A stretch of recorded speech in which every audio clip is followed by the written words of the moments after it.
Hello प्यारे दोस्तों, स्वागत है आपका इंटरव्यू क्लासेस में। बात करेंगे अपने क्लास 9th के अर्धवार्षिक परीक्षा 2023-24 में विज्ञान साइंस के ओरिजिनल पेपर के बारे में। ये रियल पेपर है, ऐसा ही पेपर आपको एग्जाम में मिलेगा और इसमें से बहुत सारे क्वेश्चन आपको एग्जाम में मिलेंगे, क्योंकि जिला समान परीक्षा योजना के तहत सभी जिलों में अलग अलग समय पे परीक्षाएं हो रही है, लेकिन इंपॉर्टेंट क्वेश्चन सेम ही रहते हैं। तो बहुत से क्वेश्चन आपको यहाँ से मिलेंगे ही मिलेंगे। तो चैनल पे नए हो तो सब्सक्राइब जरूर कर लीजिएगा, क्योंकि आपके लिए यहाँ पे मैथ्स का पेपर अपलोड कर दिया गया है, मोस्ट इंपॉर्टेंट क्वेश्चन, साइंस का पेपर चल रहा है, ये हिंदी का, इंग्लिश का, सामाजिक का, संस्कृत का, सारे पेपर और उनके मोस्ट इंपॉर्टेंट क्वेश्चंस अपलोड किए गए हैं और उनसे बाहर आपको क्वेश्चन नहीं मिलेंगे। तो पूरा सोल्यूशन देखिएगा, एकदम शानदार पेपर है और आपको यहाँ से क्वेश्चन 100% आपके एग्जाम में मिलेंगे, ठीक है ना। तो चलिए देखते हैं किस प्रकार से ये पेपर आया है और आपके लिए कितना यूजफुल होता है, ठीक है ना। बिल्कुल एकदम, कहने का मतलब जिनके अभी साइंस नहीं हुआ उनके लिए बहुत इंपॉर्टेंट है ये, ठीक है ना। चलिए देखते हैं। पहला क्वेश्चन हमसे पूछा गया, कौन सा तत्व कमरे के तापमान पर द्रव अवस्था में होता है? तो ये पारा, ठीक है ना। कौन? मर्क्यूरी होता है, जो रूम टेम्परेचर पे लिक्विड स्टेट में होता है, ठीक है। अगला देखते हैं, घेंघा रोग के इलाज के लिए किस समस्थानिक का उपयोग किया जाता है? तो कौन सा समस्थानिक का उपयोग करते हैं हम? आयोडीन का। आयोडीन में अगर पूछ ले तो 131, ठीक है ना। आयोडीन 131 इस्तेमाल किया जाता है किसके उपचार के लिए? घोंघे के उपचार के लिए, जिसे गॉइटर भी कहते हैं, ठीक है ना। अगला देखिए, रक्त किस प्रकार का उत्तक है? बहुत ही इंपॉर्टेंट क्वेश्चन है, बार बार पूछा जाता है, ठीक है ना। तो ये एक संयोजी उत्तक होता है। क्या होता है? संयोजी उत्तक, ऑप्शन से, ठीक है ना, कनेक्टिव टिश्यू। अगला देखते हैं, किलोमीटर प्रति घंटा, किलोमीटर पर आर किस भौतिक राशि का मात्रक है? तो देखिए, पहला लिखा है त्वरण, एक्सेलरेशन, तो त्वरण का तो क्या होता है? मीटर पर सेकेंड स्क्वायर, ठीक है। या आप ऐसे लिख दो, अगर आप ये बट्टों वाली ये लाइन नहीं बनाते हो तो आप इसको ऐसे लिख सकते हैं, मीटर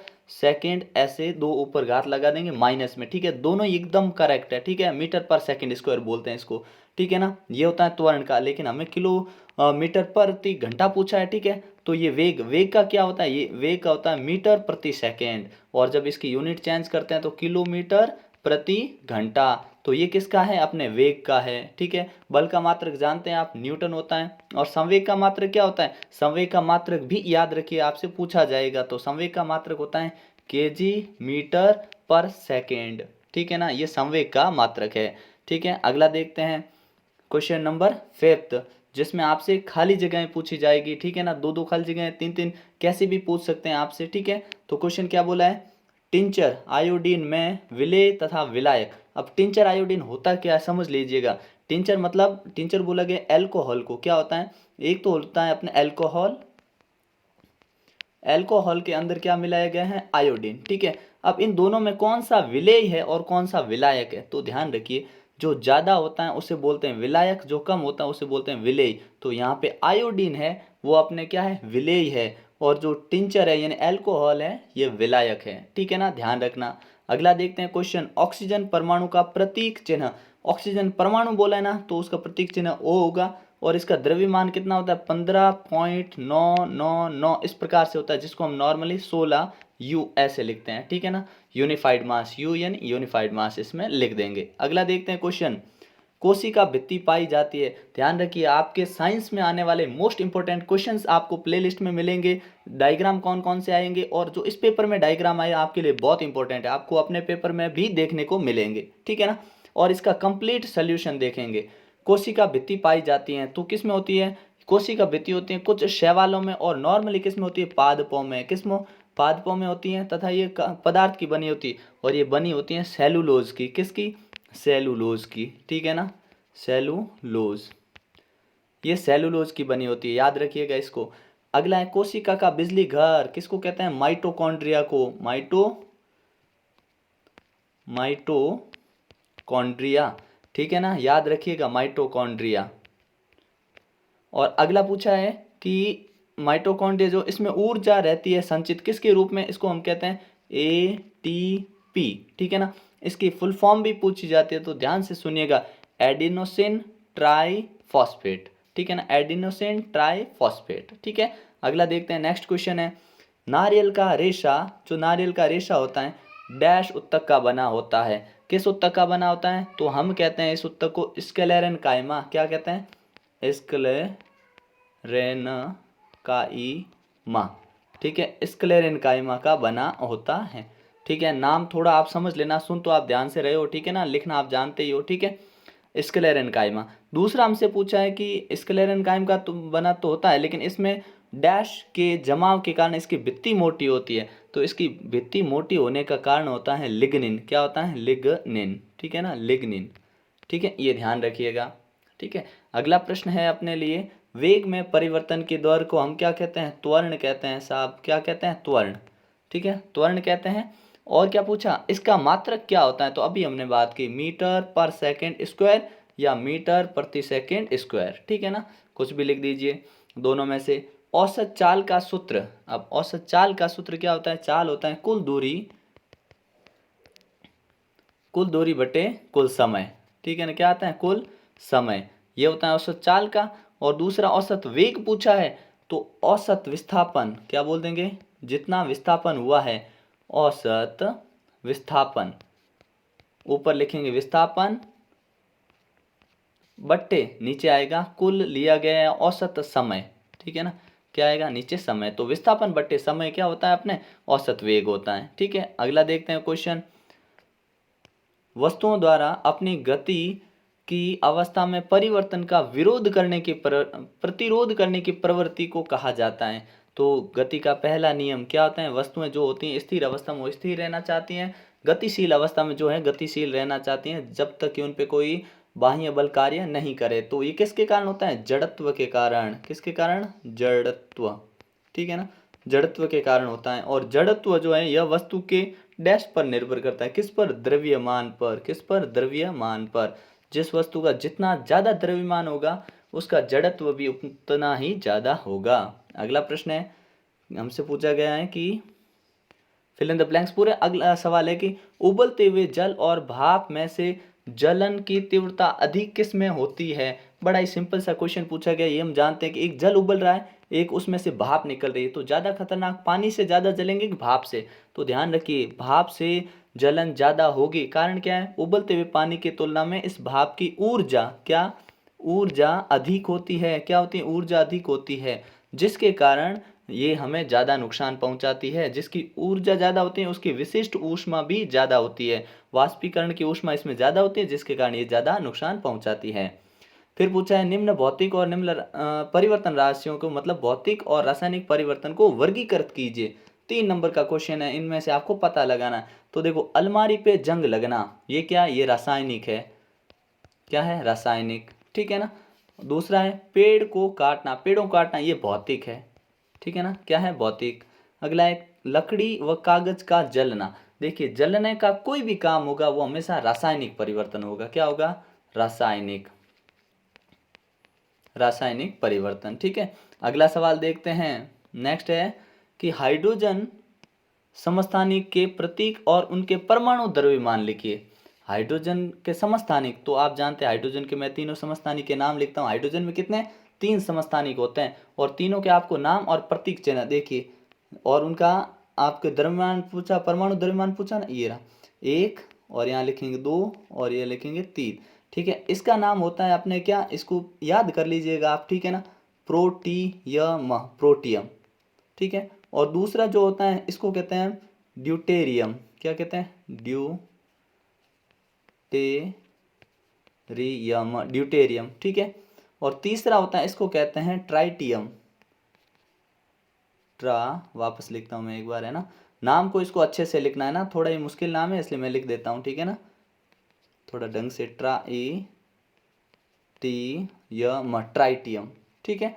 ये नाम आपको याद रखने हैं, ठीक है ना, ये 3 नंबर मिल जाएंगे। फिर जाइलम और फ्लोएम के अवयवों के नाम लिखिए। जाइलम और फ्लोएम में जो अवयव पाए जाते हैं उनके नाम। तो जाइलम के अंदर अवयव कौन कौन होते हैं? तो आप बता देंगे, एक होते हैं ट्रैकिड, ठीक है, एक ट्रैकिड लिख देंगे। एक जाइलम पेरेनकाइमा, जाइलन, क्या हो गया? ट्रैकिड, जाइलम पेरेनकाइमा, ठीक है ना। और फाइबर, फाइबर यानी तंतु, ठीक है ना, फाइबर। ये हो गए किसके? अपने जाइलम के। फ्लोएम के क्या लिखेंगे? तो फ्लोएम के भी 4 अवयव हैं, ठीक है ना। एक चालनी नलिकाएं होती है, चालनी नलिकाएं, चालनी नलिकाएं हो जाएगी, और साथी कोशिकाएं, ठीक है ना। आप समझ लीजिएगा शब्दों को, ठीक है ना, लिखने में थोड़ी इसमें दिक्कत रहती है, ठीक है। और फिर क्या है, फ्लोएम मृदुतक बोल देंगे, एक मृदुतक, फ्लोएम मृदुतक नाम लिख देंगे, और फिर है फ्लोएम तंतु, जो उसमें थे लगभग इसी में वही होते हैं, सिर्फ फ्लोएम नाम आगे लग जाता है, ठीक है ना। फिर अगला देखते हैं क्वेश्चन नेक्स्ट। पूछा आणविक द्रव्यमान का परिकलन कीजिए, इनका आणविक द्रव्यमान निकालना है। तो यहाँ लिखा है अपने H2, थोड़ा दिख नहीं रहा है लेकिन आप गौर से देखेंगे तो H2 है, हाइड्रोजन। तो हाइड्रोजन का कितना होता है, हाइड्रोजन का द्रव्यमान होता है 1, और हाइड्रोजन का अणु कितना है यहाँ पे 2, तो 2, 1 × 2 तो 2, 2, इसका कितना होगा 2 AMU, पीछे लिखना AMU, ठीक है ना। इनके मात्रा के पीछे क्या लिखते हैं हम, AMU, ये याद रखिएगा। फिर अगला क्या पूछा गया है, अगला पूछा है अपने ऑक्सीजन। तो ऑक्सीजन का क्या होता है, तो हमने कहा ऑक्सीजन का अपने एक ऑक्सीजन का होता है 16, और ऑक्सीजन होता है O2 2, तो टोटल हो गया 32 AMU, ठीक है ना। अगला देखिए, फिर है CH4, जिसका नाम होता है अपने CH4 को हम कहते हैं मीथेन। क्या कहते हैं, मीथेन। मीथेन का होता है कार्बन का अपने 12 प्लस, और हाइड्रोजन का होता है 1, और हाइड्रोजन का अणु है 4, तो 12 और 4 का 1 से गुणा किया तो 4 बराबर 16 AMU, ठीक है ना। अगला देखते हैं, नेक्स्ट प्रश्न है, हमसे पूछा है कि लाइसोसोम को आत्मघाती थैली क्यों कहा जाता है। बहुत इंपॉर्टेंट क्वेश्चन है, माइटोकॉन्ड्रिया और ये लाइसोसोम वाले, ठीक है ना। क्योंकि लाइसोसोम में क्या होते हैं, पाचक एंजाइम होते हैं। कौन से एंजाइम होते हैं, पाचक एंजाइम, ध्यान से सुनते रहिएगा। ये जो पाचक एंजाइम होते हैं, जब ये कोशिकाएं नष्ट होती हैं इसमें, तो लाइसोसोम में फट जाते हैं, और लाइसोसोम फट जाते हैं खुद, और तथा इनकी कोशिकाओं को खुद ही खा लेते हैं, ठीक है, भक्षण कर लेते हैं खुद का ही। तो लाइसोसोम का कार्य क्या हो गया, जो अपशिष्ट पदार्थ होते हैं, जो कोशिकाएं मृत हो जाती हैं, उनका खुद ही पाचन कर लेता है। इसके कारण इसको, और खुद बाद में खुद ही फट जाता है उनको लेके, ठीक है ना, डाइजेस्ट हो जाता है, अपने आप खत्म हो जाता है। इसी कारण इसको आत्मघाती थैली, सुसाइड बैग कहते हैं। फिर तंत्रिका कोशिका का नामांकित चित्र बहुत इंपॉर्टेंट है, इसको आप बनाना सीख लीजिएगा, ठीक है ना। आप जानते हैं ऐसे ऐसे संरचना ऐसे बनानी, एक बार बनाता हूँ मैं यहाँ पे, ठीक है ना। तंत्रिका कोशिका ये इस प्रकार से, ठीक है ना, इस प्रकार से आपको न्यूरॉन बनाना, तंत्रिका कोशिका जिसको कहते हैं, ठीक है ना।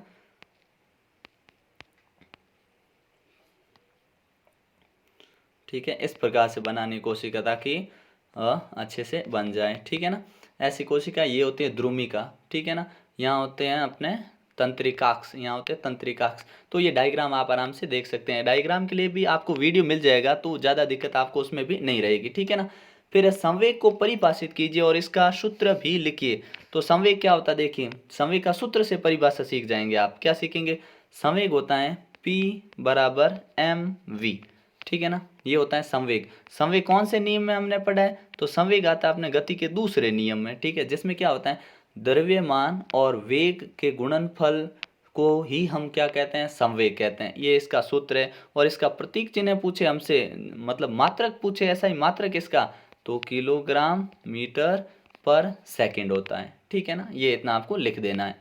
फिर कप की अपेक्षा प्लेट में हमें गर्म दूध या चाय जल्दी क्यों पी लेते हैं। अगर कप हो या एक प्लेट हो, तो कप की तुलना में टाइम लगता है, और प्लेट में क्या है, जल्दी पी लेते हैं। कारण क्या है, कारण सिंपल सा है, प्लेट जो होता है उसका क्षेत्रफल ज़्यादा होने से वाष्पीकरण के लिए समय ज़्यादा रहेगा, जल्दी में वाष्पीकरण होगा, क्योंकि प्लेट में ऐसे पड़ा है और कप में चीज़ ऐसे पड़ी है, तो ये क्षेत्रफल ज़्यादा रहेगा, जहाँ से वाष्पीकरण होने का मौका ज़्यादा रहेगा, ठीक है ना। तो वाष्पीकरण की दर क्या होगी, यहाँ पे ज़्यादा होगी, जिसके कारण प्लेट में चाय जो होगी, कॉफ़ी, दूध जो भी होगा, वो जल्दी से ठंडा हो जाएगा और हम आसानी से पी लेते हैं, ठीक है। अगला बहुत इंपॉर्टेंट क्वेश्चन है, ठीक है ना। एल्यूमिनियम क्लोराइड, मैग्नीशियम हाइड्रोक्साइड, और इन सभी के आपको कैल्शियम कार्बोनेट के फॉर्मूले तो देखते हैं, 2 मिनट में सीख जाएंगे आप। कैसे, एल्यूमिनियम क्लोराइड, ये होता है एल्यूमिनियम, क्लोराइड होता है अपने Cl। अब देखिए, क्लोरीन 17वें नंबर पे आता है, तो इसकी संयोजकता 1 हो गई, ठीक है। अगर आपको पता नहीं है संयोजकता कैसे निकालते, तो एक वीडियो अपलोडेड है, उसमें जाके देखेंगे तो कोई डाउट नहीं रहेगा कि फॉर्मूला बनाते कैसे हैं, ठीक है ना। तो इसकी 1 होगी, और एल्यूमिनियम आता है अपने नंबर 13 पे, तो इनकी हो जाएगी वैलेंसी 3, ठीक है ना।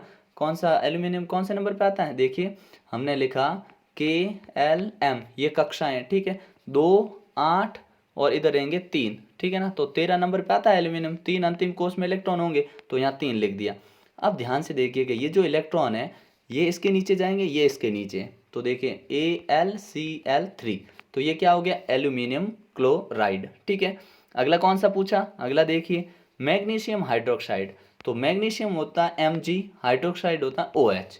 ठीक है, अब हाइड्रोक्साइड की संयोजकता होती है एक, याद रख लीजिएगा, मैग्नीशियम की होती है दो, तो ये दो इसके नीचे, ये इसके नीचे, तो सूत्र क्या बनेगा अपना, देखिए तो हम लिखेंगे इसको MgOH, क्योंकि दो इस पूरे के नीचे आया तो आप ऐसे लिखेंगे।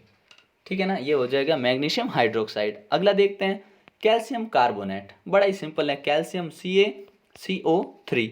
ठीक है ना, ये कैल्शियम कार्बोनेट, दोनों की संयोजकता एक एक होती है, इसलिए दोनों के नीचे एक एक लगा दिया, CO3 कार्बोनेट को कहते हैं, ये कैल्शियम है। ठीक है, अगला है कॉपर नाइट्रेट, बड़ा ही सिंपल है, कॉपर होता है ये Cu और नाइट्रेट होता है NO3। ठीक है ना, जैसे कार्बोनेट होता है ना CO3, वैसे याद रखो नाइट्रेट होता है CO3। ठीक है, अब क्या हुआ, कॉपर और CO3 नाइट्रेट। ठीक है ना, क्योंकि नाइट्रेट लगा ना, कार्बोनेट लगा दिया ना, ये नाइट्रेट। ठीक है, अब इसकी संयोजकता होती है अपने दो और इसकी होती है एक, तो एक जाएगा इसके नीचे, दो जाएंगे इसके नीचे, तो क्या बनेगा CuNO3 और बाहर लगा देंगे हम 2, ये क्या बन गया, कॉपर नाइट्रेट, याद रख लीजिएगा इसको। ठीक है ना, अगला क्वेश्चन पूछा है, बड़ा ही शानदार और सिंपल सा प्रश्न पूछा गया हमसे। ठीक है ना, क्या पूछा गया कि ये बताइए समस्थानिक को परिभाषित कीजिए, तो जिसमें परमाणु संख्या समान हो, क्या, परमाणु संख्या, क्या, परमाणु संख्या समान हो, तो दूसरी क्या होती है, द्रव्यमान संख्या, वो भिन्न होती है, उसे हम समस्थानिक कहते हैं। ठीक है ना, उदाहरण के लिए अभी हमने हाइड्रोजन के समस्थानिक की बात की थी, उदाहरण में आप हाइड्रोजन लिख सकते हैं, हाइड्रोजन के। ठीक है ना, कौन कौन से, एक तो हमने प्रोटियम की बात की हाइड्रोजन के, ड्यूटेरियम की बात की थी, और एक ट्राइटियम की। ठीक है ना, ये उदाहरण लिख देंगे। और दूसरा समभारिक क्या होते हैं, तो समभारिक मतलब समान भार, भार इन द्रव्यमान, ऐसे याद रखोगे आप, समभारिक याद हो गया तो ये अपने आप याद हो जाएगा। समभारिक मतलब समान भार, तो जिसमें द्रव्यमान संख्या समान होती है लेकिन परमाणु संख्या भिन्न होती है, उसे हम कहते हैं समभारिक। अच्छा, इसका उदाहरण, तो उदाहरण हम क्या लिख सकते हैं, उदाहरण अपने पास खूब सारे हैं, जैसे अपने पास एक कैल्शियम, ठीक है ना, इसका साथ में अगर हम ले लें पोटेशियम, ठीक है, कैल्शियम और पोटेशियम, तो ये आता है 19 पे, ये आता है 20 पे, लेकिन दोनों का जो द्रव्यमान है 40-40 सेम है। ठीक है ना, तो ये दोनों क्या हो गए, समभारिक के उदाहरण हो गए। ठीक है, 19-20 पे आते हैं दोनों, ये 19 पे है, ये 20 पे है, लेकिन दोनों का द्रव्यमान 40-40 समान है। अगला देखिए, एक वस्तु 16 मीटर में 4 सेकंड दूरी तय करती है। अच्छा सॉरी, 16 मीटर है दूरी, 4 सेकंड लिए इसने। ठीक है, अच्छा ठीक है, वही वापस है ना, पुनः इधर 16 सेकंड 16 मीटर आई ना, तो 2 ही सेकंड में आ गई, बड़ी तेज है भाई। ठीक है ना ये गाड़ी। ठीक है, तो क्या हुआ, वस्तु की औसत चाल, तो देखिए टोटल उसने दूरी तय की है 16 प्लस 16 कितने हो गए, 32 मीटर। ठीक है, और कुल समय कितना लिया है, क्योंकि औसत चाल का सूत्र हमें पता है, कुल दूरी बटे कुल समय होता है, तो 4 सेकंड प्लस 2 सेकंड। ठीक है ना, तो 16-16 हो गए 32 बटे, और 4 और 2 हो गए 6, तो आ जाएगा 5-30, फिर नहीं जाएगा भाग लगाए पॉइंट, 6-3-18, फिर से 6 आता ही रहेगा ना, तो 5.33, क्योंकि औसत चाल से ये चाल हमेशा किस में होते हैं, मीटर पर सेकेंड में, तो हम बोल देंगे अपने कितनी, 5.33 मीटर पर सेकेंड, ये अपने चाल आ जाएगी। ठीक है, अगला क्वेश्चन देखते हैं, गति के समीकरण लिखिए। गति के तीनों समीकरण आपको पता होना चाहिए, बहुत ही आसान है, मैं लिखता हूं देखिएगा। पहला क्या होता है, v बराबर u प्लस ए टी, यहाँ पे t यानी टाइम हो गया, a मतलब एक्सीलरेशन यानी त्वरण हो गया, u मतलब प्रारंभिक, v मतलब अंतिम वेग। ठीक है, दूसरा क्या होता है, दूसरा होता है s बराबर u t plus 1/2 A T square. ठीक है, अब यहाँ पे s का मतलब आप टाइम नहीं लेंगे, सेकंड नहीं, समय नहीं लेंगे, क्या होगा ये होता है दूरी के लिए, क्या होता है, दूरी के लिए। ठीक है ना, बाकी वही चीज़ें सारी। और तीसरा क्या होता है, तीसरा होता है V square minus U square बराबर 2as। ठीक है, तीनों गति के समीकरण आपको अच्छे से पता होने चाहिए। ठीक है ना, अगला देखते हैं, स्क्रीनशॉट भी आप इसका ले सकते हैं, आपके लिए बहुत हेल्पफुल होने वाला है ये पेपर, ध्यान रखिएगा। अगला देखते हैं, प्लेज्मा झिल्ली को वर्णात्मक पारगम्य झिल्ली क्यों कहते हैं, क्योंकि ये क्या काम करती है, अपने वर्णात्मक पारगम्य झिल्ली क्यों कहते हैं प्लेज्मा झिल्ली को, क्योंकि ये पदार्थों को उच्च सांद्रता से, कहाँ से, उच्च सांद्रता से निम्न सांद्रता की ओर जाने देती है, और सेलेक्टिव पदार्थों को ही जाने देती है, इसके कारण इसको ऐसा कहा जाता है। अमीबा अपना भोजन कैसे प्राप्त करता है? तो अमीबा में कोशिकाओं में रसदानियाँ पाई जाती है और ये रसदानियों में खाद्य रिक्तिकाएं होती है और उन रिक्तिकाओं में भोजन ये भर लेते हैं। कूड़ पाद की इसमें रचना होती है और भोजन ये ले लेते हैं। कोशिका के अंदर प्रोटीन का संश्लेषण कहाँ होता है? तो बड़ा इंपॉर्टेंट क्वेश्चन है, वो होता है अपने राइबोसोम में। कहाँ होता है? राइबोसोम में, याद रख लीजिएगा, राइबोसोम। ठीक है ना। अगला प्रश्न देखते हैं। पादप कोशिका का नामांकित चित्र अच्छे से आपको तैयार कर लेना है। अगर गोल्जी उपकरण न हो तो कोशिका के जीवन पे क्या प्रभाव पड़ेगा? तो ध्यान से सुनिएगा। अगर गोल्जी उपकरण नहीं होगा तो अंतःप्रद्रव्य जालिका में बने हुए पदार्थ जो होंगे वो उनका स्थानांतरण बंद हो जाएगा। पहली बात क्या, अगर गोल्जी उपकरण नहीं हुआ तो अंतःप्रद्रव्य जालिका के अंदर जो पदार्थ बने हैं वो अंदर बाहर जाएंगे नहीं, लाइसोसोम बनेगा नहीं, और लाइसोसोम नहीं बनेगा तो पाचक एंजाइम का पाचन नहीं होगा, और अगर उनका नहीं होता कोशिका मर जाएगी, मतलब कोशिका का जीवन काल छोटा हो जाएगा। ये लिख देना आपको। युग्मकों को बनने के लिए किस प्रकार का विभाजन आवश्यक है? नाम लिखिए। तो युग्मक बनने के लिए अर्धसूत्री विभाजन, कौन सा विभाजन? अर्धसूत्री विभाजन जरूरी है। ठीक है ना। इसके कारण ही दो कोशिकाओं से 4 नई कोशिकाओं का निर्माण होता है। ठीक है ना। अगला देखते हैं। रंध्र के क्या कार्य है? तो रंध्र का कार्य क्या है? एक गैसों का आदान प्रदान करना और कार्बन डाइऑक्साइड को छोड़ना, लेना और ऑक्सीजन को छोड़ने का काम करते हैं रंध्र। ठीक है। और ये क्योंकि पानी का वाष्पोत्सर्जन भी यहीं से होता है, ये दोनों कार्य याद रखिएगा। फिर बोला है कि कार्डियक हृदय पेशी का नामांकित चित्र और उसका कार्य। तो नामांकित चित्र आप बना सकते हैं, कार्य सुन लीजिएगा। हृदय का कार्य क्या होता है? जीवन भर बिना थके लगातार रक्त को पूरे शरीर में भेजने का काम करता है। ठीक है ना, ये ध्यान रखिएगा। उस ऊतक का नाम लिखिए जो मनुष्य में पेशियों को अस्थि से जोड़ता है। तो याद रखिएगा, जो अपने पेशियों को अस्थि से जोड़ता है उसको हम कहते हैं कंडरा। क्या कहते हैं? कंडरा, याद रखिएगा। ठीक है ना। अगला देखते हैं, नेक्स्ट क्वेश्चन है इसके अथवा में ये। ठीक है ना, लास्ट क्वेश्चन है अपना, ध्यान से सुनिएगा। पौधे में एपिडर्मिस की भूमिका क्या होती है? तो पौधे में जो एपिडर्मिस होता है वो आंतरिक भागों की रक्षा करता है और पानी के नुकसान को बचाता है। पानी का नुकसान नहीं होता और पौधे के आंतरिक भागों की रक्षा करता है। फिर पौधे में सरल उत्तक जटिल उत्तक से किस प्रकार भिन्न है? तो सरल उत्तक और जटिल उत्तक किस प्रकार से भिन्न है कि सरल उत्तक होते हैं ना वो एक ही प्रकार के कोशिकाओं के बने होते हैं, जबकि जटिल उत्तक भिन्न भिन्न प्रकार की कोशिकाओं से बने होते हैं। फिर लास्ट क्वेश्चन है अपना कि प्ररोह का शीर्षस्थ विभुजतक कहाँ पाया जाता है? तो ये कहाँ पाया जाता है? ये अपने जड़ों, कहाँ पे होता है? जड़ों और तनों की वृद्धि वाले भाग में पाया जाता है। कहाँ? जड़ों और तनों की जहाँ वृद्धि होते हैं ना उस भाग में अपने ये विभुजतक पाए जाते हैं। ठीक है ना। ये बहुत इंपॉर्टेंट पेपर है, इसके अनुसार अपनी तैयारी करिए, बेहतरीन ढंग से पढ़ते रहिए। कोई दिक्कत आती है तो कमेंट सेक्शन में पूछिए। आपके बाकी मैथ्स हो गए सारे पेपर आपको यहाँ पे मिलेंगे बहुत ही बेहतरीन ढंग से। चैनल पे नए हो तो सब्सक्राइब जरूर कर लीजिएगा। मिलते हैं नेक्स्ट पार्ट में, तब तक के लिए जय हिंद जय भारत।